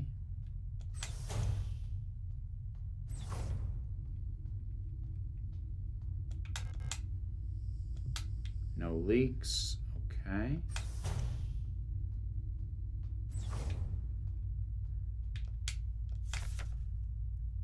Penrose briefing phase 2. By our calculations, 1,500 cycles of mission time will have passed when you receive this message. Congratulations, comrade. By now, you should become fully acclimatized to your new life on board your ship. As you approach the Oort cloud, your search for new worlds will begin. Utilizing long-range sensors, you will scout for valuable resources, habitable worlds, or signs of alien life. Remember to rely on your replica to assist you in the maintenance of your vessel. We all wish you great success in your mission. Penrose Emergency Procedures Appendix. Based on data from previous long-range surveys, salvaging the replica technician for sustenance is not recommended, even in extreme Jesus Christ! Replica biocomponents can cause various health problems when ingested. Oh my God! It may look and taste like ordinary flesh, but bioengineered tissue may cause more harm than good when eaten in an emergency situation. Oxidants may look like blood, but is indigestible to gestalts. It should be considered that Pioneer replicas statistically have an 860% greater survivability than Gestalt Pioneer officers. For the sake of a successful mission, keep the replica operational rather than prolonging your own suffering may be preferable. Jesus! Ah!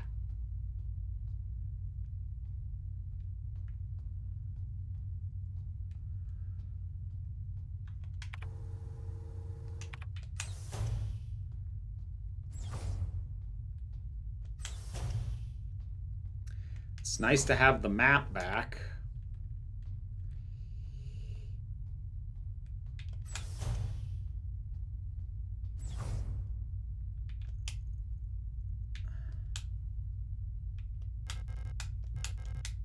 All systems nominal.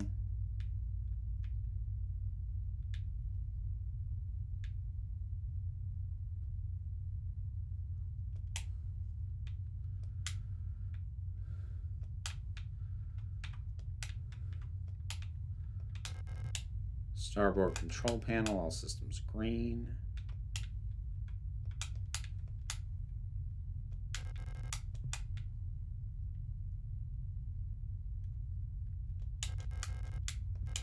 Port control, everything in order. Landing and docking assist monitor. Okay.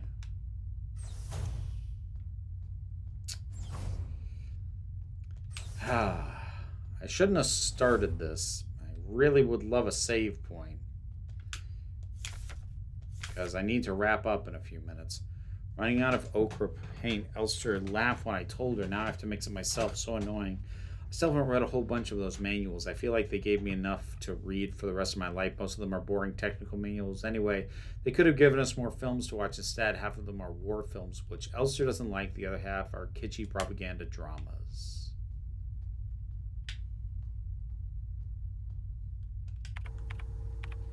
Storage.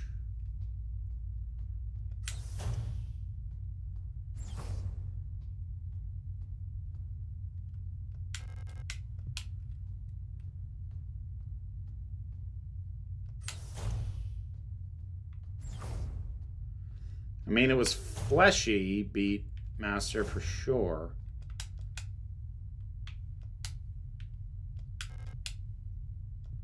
On course. Elster replica unit active mess hall.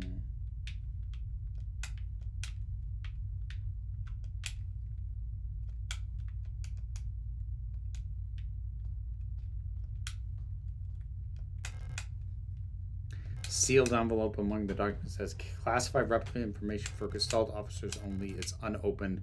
I'm not allowed to open this envelope. It probably contains some classified information about me. Open it anyway. I don't know.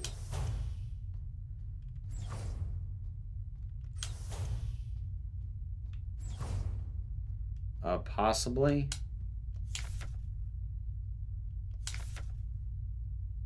Well, I've inspected everything. Oh!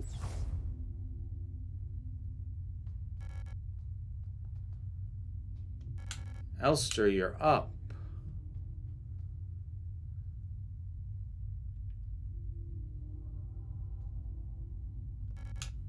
I missed you.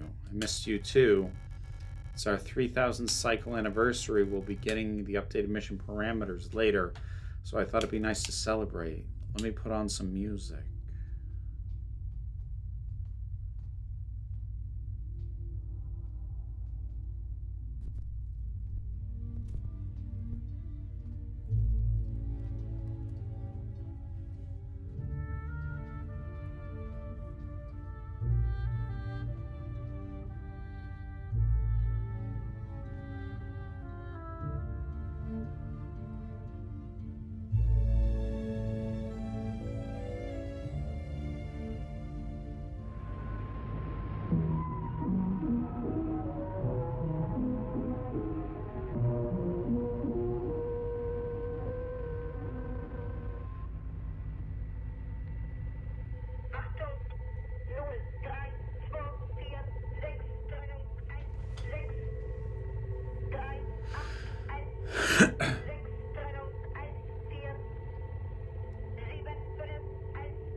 Another tooth. There was so much blood. My hands are shaking.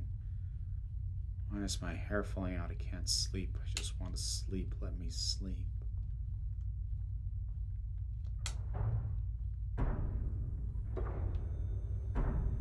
Jesus.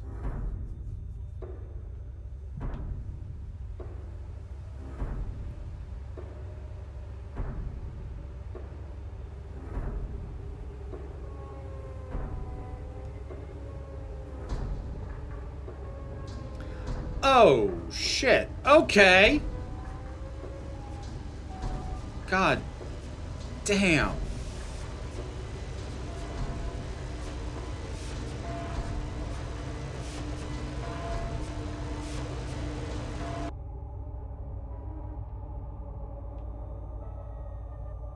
Oh.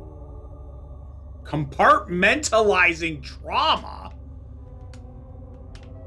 The hell?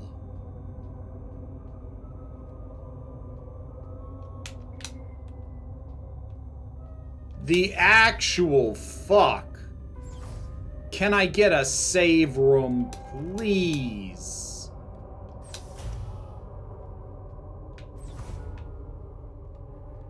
I need to stop. I have shit to do. God damn it.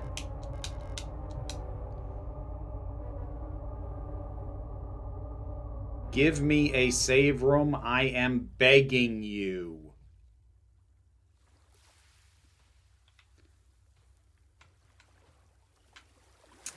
Son of a bitch.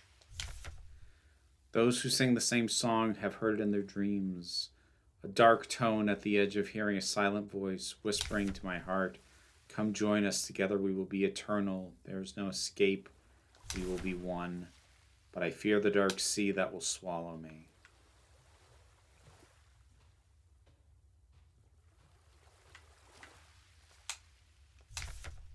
Something old, far older than humanity, sleeps deep below the ground. Those of us who can hear its call in the night, an invitation, an ocean of memories where I ends and we begins. Yep. The eldritch stuff.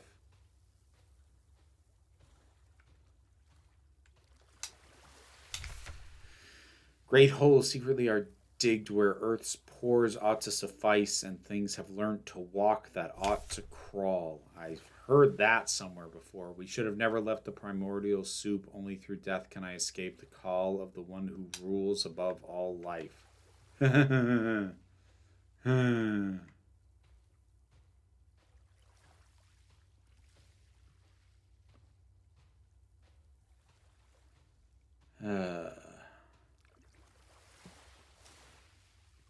The fuck? Oh my. I don't think any of those are rocks. I think those are all skulls. Jesus.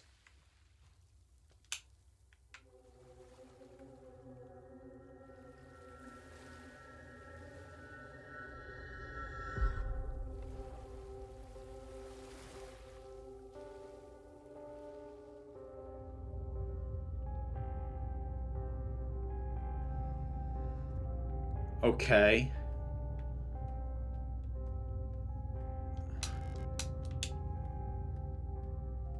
Can I get a fucking save room, please? No map data. Jesus Christ.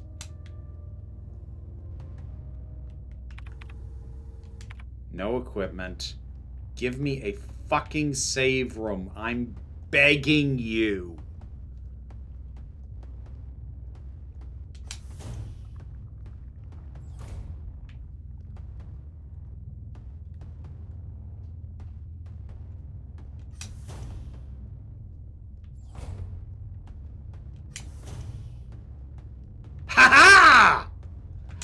There we go. Okay. Thank goodness. Okay, we're going to stop there. Obviously, I've run over time. Saturday's video is about how your media tastes is not reflective of your morals, and digging into that as an overall topic. New podcast on Monday. Sunday on this channel, I'll have a review up for Death on the Nile, the Kenneth Branagh version, and that, I think, does us for what's coming up immediately. Everybody have a great weekend. Take care of yourselves. Be well, be safe, be kind, and I'll see you.